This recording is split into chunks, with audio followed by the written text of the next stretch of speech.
Meditation is so misunderstood. We all know we should be doing it and lots of it, but how do we really do that? When we think of meditation, images instantly come to mind of like some monk-like practice where we're sitting cross-legged with our hands in some silly position, chanting something we can barely pronounce and don't understand. That, my friends, is not meditation. Well, it is, but it's not the kind of meditation I want you to think about with that word. Meditation is not this uncomfortable thing it's made out to be. And yeah, there's some method to the madness, but it doesn't have to be that way. Meditation can be almost anything when done correctly, and it all starts with understanding the point of meditation. The point of meditation is to clear the mind so that it can slow down for a second, or heck, even a few minutes. The benefits of this are vast for both the body and the mind, but overwhelmingly, what it does is give the brain focus. When we come out of meditation, we're more focused and better able to create and express. Why is that? Okay, so the mind is meant to wander. This is how we create and make ideas into reality. Without our wandering minds mulling things over from every angle, we would never have come up with half of the amazing creations we all use daily. Letting the mind settle down in the form of meditation quiets all the humming and mental noise so that single thoughts and ideas can be observed, processed, and understood. The greatest minds on earth all used meditation in some form and in daily life, and they attribute it to their most incredible inventions and contributions. First of all, there are different types of meditation. My goodness. The first one I already discussed, that's what I call traditional meditation, and it comes from India and Asia. The chanting is important in these meditations. Think of them as like magic words in a spell that transform the energies you're working with into something different.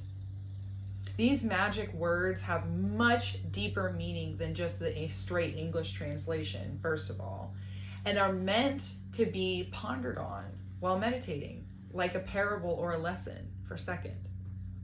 I like to think of these kinds of meditations as doing nothing on purpose. The other type of meditation is called non-traditional meditation, and it looks different from the yogi and other spiritual teachings of traditional meditations. This is where the simple tool of mindfulness is brought into the practice to make it meditative. Think of activities rather than doing nothing on purpose. These activities can be anything, and I mean almost anything, as long as one is doing them with some sense of mindfulness. Mindfulness is the awareness we bring to an activity, tracking the thoughts and sensations as they move through the body and mind. This awareness allows us to become the observer of our thoughts and feelings rather than slaves to them. Mindfulness is the turning off of autopilot and moving into an awareness of everything we are doing. It means taking our time and truly being present in the moment, no matter what that is. Most of us really don't experience mindfulness unless it's a stressful situation that jolts us out of our sleep-like state. Arguments, car accidents, things like that are usually what pulls us out of autopilot and into the most present state we could be in. But it's not really the most present state because these kinds of events bring stress and the need to preserve oneself. The mindfulness that comes from survival and not from a place of collectedness is not really mindfulness. That is the key to mindfulness activities and meditation, attempting to reach the place of calm collectedness internally and then coming from that place after the activity. Mindfulness literally just means being aware, so anything can become a mindfulness activity. It takes present focus and a little concentration, which are easy to do. The trick is holding that focus and concentration for as long as you are doing the mindfulness activity. Let me give you an example. This cup of tea, I was mindful when I made it. I was aware of the sensation of holding the kettle to fill it with water. I was aware of my thoughts while I was doing this. I was aware of the sound of putting the kettle on the stove and the whistle when it was done. I let my mind wander while I was waiting for the water to boil and watched my thoughts as I did this. I asked myself why I was thinking that and where these thoughts were coming from. And finally, when it was ready to pour the water, I was aware of the weight of the kettle and the heat from it. I poured the water into a mug that made me happy. I asked myself why the mug made me happy, pretty obvious. Then I felt the hot mug in my hands while it was steeped, and I smelled the wonderful aroma of it. All of this before I even took a sip. And this isn't just a detailed description of me making tea and drinking it. This is a truly in-depth mindfulness practice activity. Another great mindfulness activity is eating a snack or a favorite treat. For me, that's chocolate. A piece of chocolate provides me wonderful comfort and brightens my mood instantly. Eating the chocolate becomes a meditation that can clear my mind and brighten my mood when done with a little bit of mindfulness. What does the packaging of the chocolate feel like? What does it sound like as you open it? What does the chocolate smell like?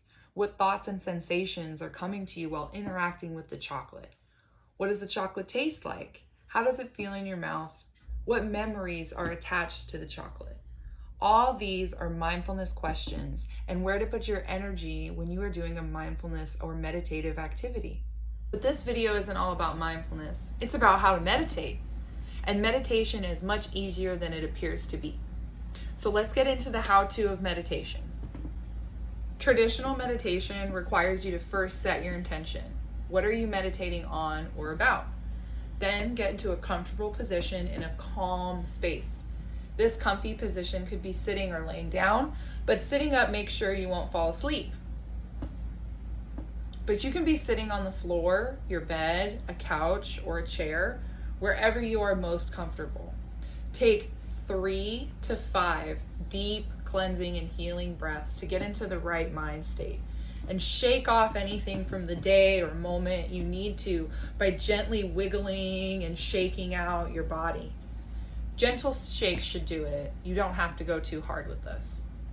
Now, finally, become aware of your breath, the sensation of the breath moving in and out of your body.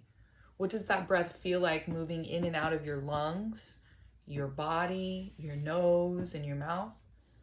What does that breath feel like expanding in your chest? What does it feel like leaving your chest? Whatever your intention for the meditation needs to be your focus during this time. It is best practice to set a timer of some kind so that you know when to come out of your meditation. If you're leaving a meditation practice, it's best to give yourself a few minutes to come back to reality and gather yourself before you jump into your next activity. Let your mind and body catch up to what's happening around you fully before moving on. This is why I call traditional meditation doing nothing on purpose. Non-traditional meditation is so much more fun than traditional meditation because it can include activities that aren't nothing on purpose. Non-traditional meditation looks like gardening, painting, knitting, drawing, art journaling, swimming, working out, crocheting, sewing, writing, singing, and even half-awake cat naps. Tinkering with something or cleaning can all be forms of meditation as well. With any of these activities, it's easy to bring mindfulness into them and practice them with total awareness. Remember that it is all about bringing yourself out of autopilot and into awareness. Become an observer of your thoughts and feelings while doing the activity to really be meditating through it. To practice non-traditional meditation, first set your intention. Is it just to clear your mind, or are you going to mull something over? Secondly, pick your activity. What are you going to do and how are you going to be mindful with it? What awareness would you like to bring to yourself during this meditation? Start your activity while being aware of all your body sensations and thoughts while you are doing so. Become aware of what you are doing by fully acknowledging it. An easy way to do this is to say out loud what you are doing while you're doing it. You can narrate yourself in your head if you'd like. I'm opening the door to go outside. I can feel the air and smell the flowers I'm going to tend to. I am walking across the patio. The patio needs to be swept. I am picking up the watering can. I am filling the watering can. I can feel the water on my hands. It's cold. I can feel the weight of the can in my hands. It's getting heavy with water. This is mindful awareness, even down to the thought that the patio needs to be swept. As long as you are bringing awareness to your activity, it can be meditative. The only two things I do not consider meditation activities, because you can't bring mindfulness to them, is watching TV and playing video games. Period. These two activities are distractions and mind numbers, not mind relaxers. Watching TV and playing video games lulls the mind into this almost meditative-like state, but it is not meditation. It's an in-between place where the mind is either not focused at all or too focused on the game being played. Yes, these things are relaxing, and so there's nothing wrong with doing them, but it is not to be confused with actual meditation and taking the time to become aware and deal with your thoughts and feelings. You see, meditation makes it so we are more able to deal with our thoughts and feelings in healthy ways. It makes us more resilient and flexible when it comes to hardships in life. It helps us slow down and gives the brain time to react to situations in healthier and more mindful ways. There are some other things to avoid when meditating. Since meditation is about clearing the mind and slowing down, other distractions should also be avoided. You shouldn't give your mind too many things to focus on when trying to meditate. Loud music or other things that would pull you away from being fully aware and present with what you're doing are going to pull you out of your meditative state. And frankly, it'll make any meditation you're trying to do feel overwhelming. Don't set aside a huge amount of time to meditate. It's not like a workout where you can cram it all into one day. And then again, you shouldn't be doing that anyway. Instead, consistency is key here. The more you practice, the easier meditation will become. Also, the more you practice, the more you will feel the benefits, amazing benefits of meditation. Try little chunks of meditation time before you go for longer time frames. Think 5 minutes instead of 15 or 30. 5 minutes will feel so much longer when you are meditating. Trust me. Finally, this is the question I get asked all the time. How do you know you're really meditating? This is the elusive thing that everyone seems to be chasing. How do you know you're really doing it right? Oftentimes, people haven't reached that state of bliss that so many avid meditators boast about, so they think that meditation just isn't for them. I'm here to bust that myth for good.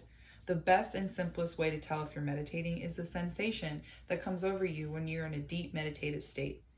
In this meditative state, you will find yourself less aware of yourself and body sensations and more aware of literally nothing. Your thoughts will slowly disappear and you will feel a sense of calm and ease that flows freely and gently through you. This is almost a sensation of falling asleep, but not quite. It is the stillness of the body and mind that comes when falling asleep, but you are still fully aware even though you are less aware of yourself. Truly, you are awake, but in a deep alternate state of consciousness that allows you to become a detached viewer of your sensations and thoughts. Remember that the goal of meditation is to calm the mind and take a step back from whatever situation you are currently in or contemplating. So this new state of awareness is going to open you to new perspectives. Allow this to happen. Thank you all for hanging out with me today. Be sure to like, follow, and subscribe for more, especially if you liked this video. Share it with your friends too. And until next time, love, light, and blessings always. Witch Dr. Aspen. Bye.